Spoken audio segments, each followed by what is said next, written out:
Yes. Assalamualaikum warahmatullahi wabarakatuh.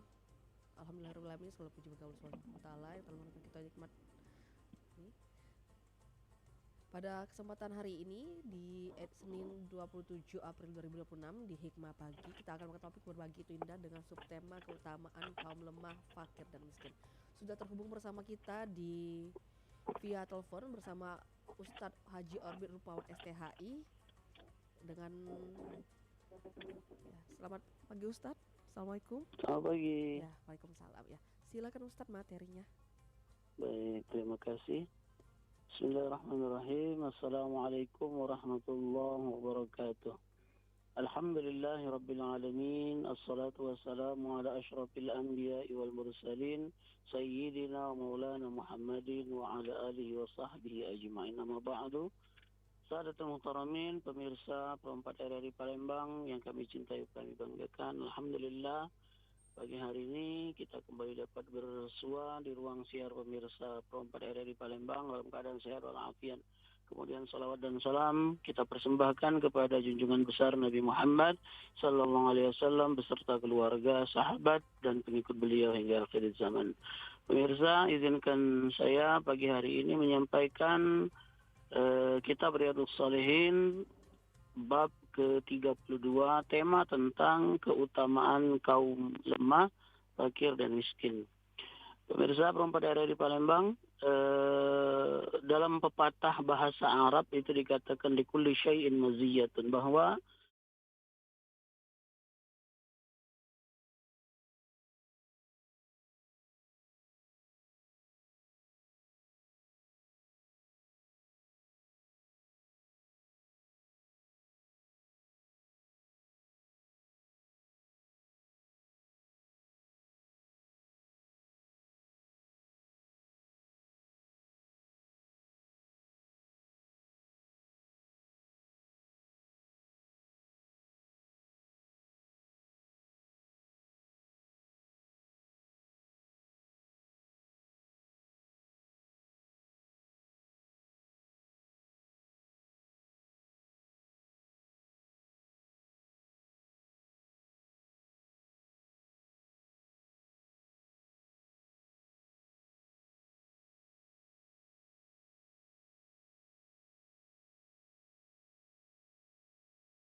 syafa'a wa in syafa'a au yashfa' wa in syafa'a yashfa'. Laki-laki tadi adalah orang yang mulia di antara kami. Jika demi Allah, jika seandainya dia melamar pasti akan diterima. Jika dia meminta atau meminang pernikahan, niscaya akan dikabulkan permintaannya. Rasulullah kemudian hanya terdiam. Lama kemudian lewat lagi seorang laki-laki yang lain. Kemudian Rasul kembali bertanya kepada sahabat tadi, lantas bagaimana dengan pendapatmu tentang seorang laki-laki yang barusan lewat? Maka kembali orang tadi menjawab, ya Rasulullah, dia adalah laki-laki yang fakir. Jika dia meminang tidak akan diterima. Jika dia memintakan pernikahan tentu juga tidak akan diterima. Dan jika dia berbicara tentu tidak akan didengar. Maka kemudian Rasulullah berkata, orang ini lebih baik daripada orang yang pertama tadi, meskipun jumlahnya sepenuh dengan bumi. Hadis riwayat muttafaqun alaihi. Pemirsa pada dari Palembang yang kami cintai dan banggakan, di hadis kedua ini Rasul ya kita harus bijaksana dalam memahami hadis-hadis Nabi Muhammad SAW. Bukan berarti Rasul mengajarkan membicarakan orang lain, bukan. Akan tetapi Rasul ingin memberi pengajaran kepada para sahabat, dan hadis tadi menjadi pengajaran untuk kita yang datang kemudian, bahwa sesungguhnya orang yang dalam pandangan manusia umum mulia dianggap orang yang terhormat, bangsawan, orang yang perkataannya didengar, kemudian keinginannya dituruti oleh manusia, belumlah tentu dalam pandangan Allah menjadi orang yang terbaik di sisi Allah. Dalam cerita ini kan ada dua orang, satu orang yang lewat pertama dinilai orang yang mulia, orang yang baik, perkataannya didengar, semua keinginannya niscaya akan diikuti oleh orang-orang dan dikatakan dia adalah orang yang mulia. Sementara orang yang kedua lewat, karena dia orang yang lemah, maka permintaannya belum tentu dikabulkan oleh orang lain. Kalau dia meminang belum tentu dikabulkan, kalau dia ingin menikahi seorang perempuan belum tentu diterima, dan kalau dia berkata-kata belum tentu didengar oleh orang-orang yang mendengar. Nah, maka kata Rasulullah menutup dengan kata-kata beliau di ujung, orang yang kedua ini jauh lebih baik daripada orang yang pertama yang kalian anggap lebih mulia. Meskipun jumlah orang yang pertama sebanyak atau memenuhi dibandingkan dengan satu orang yang lemah.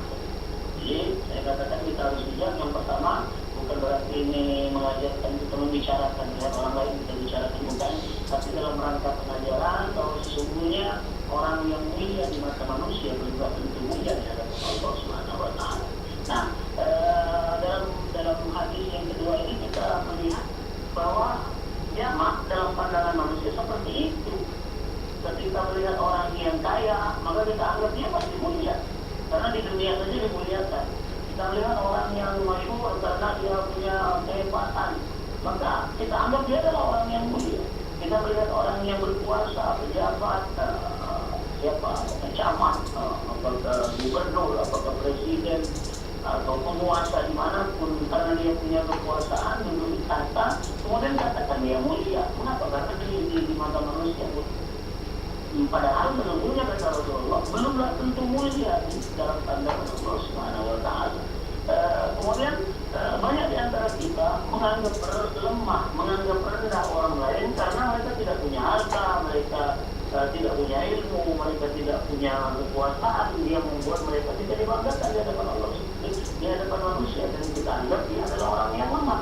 Padahal sesungguhnya dalam kacamata Allah semua yang menjadi standar kemuliaan yang kita anggap, yang dianggap manusia, belum tentu standar kemuliaan di mata Allah Subhanahu wa Ta'ala. Ya, kalau kita tarik ke arah pembicaraan Rasul ini menunjukkan bahwa yang dipandang mulia oleh Allah itu bukan karena harta, bukan karena kedudukan, bukan karena jabatan, akan tetapi seberapa dekat kita, seberapa takwa kita kepada Allah Subhanahu wa Ta'ala. Sebagaimana disampaikan dalam hadis yang masyhur, inna akramakum indallahi atqakum, bahwa sebaik-baik kalian, semulia kalian di sisi Allah adalah yang paling bertakwa. Rasul tahu kelebihan orang yang kedua, meskipun dia dia lemah, meskipun dia fakir, akan tetapi di hadapan Allah dia adalah hamba yang takwa, hamba yang sempurna mengerjakan Allah, hamba yang sempurna menjauhi larangan Allah, maka kedudukannya jauh lebih mulia daripada orang yang pertama, meskipun jumlahnya memenuhi seluruh. Pemirsa Bapak RRI Palembang yang kami cintai di Perbedaan, sebagaimana yang saya katakan tadi, tema kita pada pagi hari ini bercerita tentang bahwa ternyata di sisi lemahnya orang-orang fakir miskin ada keistimewaan. Yang pertama, bahwa mereka memiliki doa, dan doa itu adalah senjatanya orang-orang mukmin. Doa itu adalah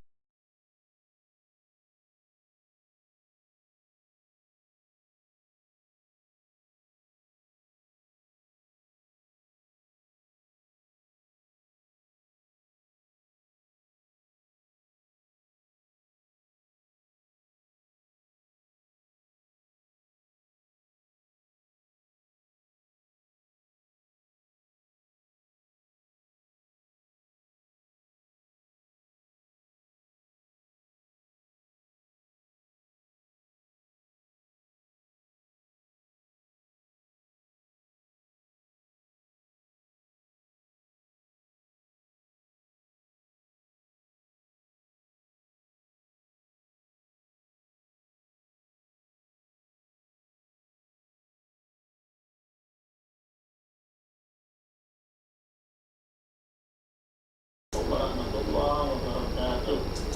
Waalaikumsalam warahmatullahi wabarakatuh. Terima kasih Ustaz atas tausiahnya yang telah disampaikan. Semoga apa yang kita dengarkan pagi ini dapat menambah keimanan dan mengisi inspirasi kita untuk lebih peduli lagi serta berbagi kepada sesama, khususnya kepada kaum lemah, fakir dan miskin.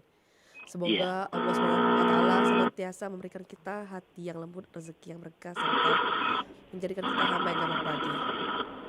Iya, terima kasih. Terima kasih Ustaz ya atas ilmu dan waktunya. Yuk, sama-sama. Ya, akhir kata kami mohon maaf apabila ada terdapat kekurangan. Kami ucapkan terima kasih kepada Ustadz atas ilmu dan waktunya, serta kepada dulur-dulur perompak RRI yang telah serta setia menyimak program Hikmah Pagi ini. Wassalamualaikum warahmatullahi wabarakatuh.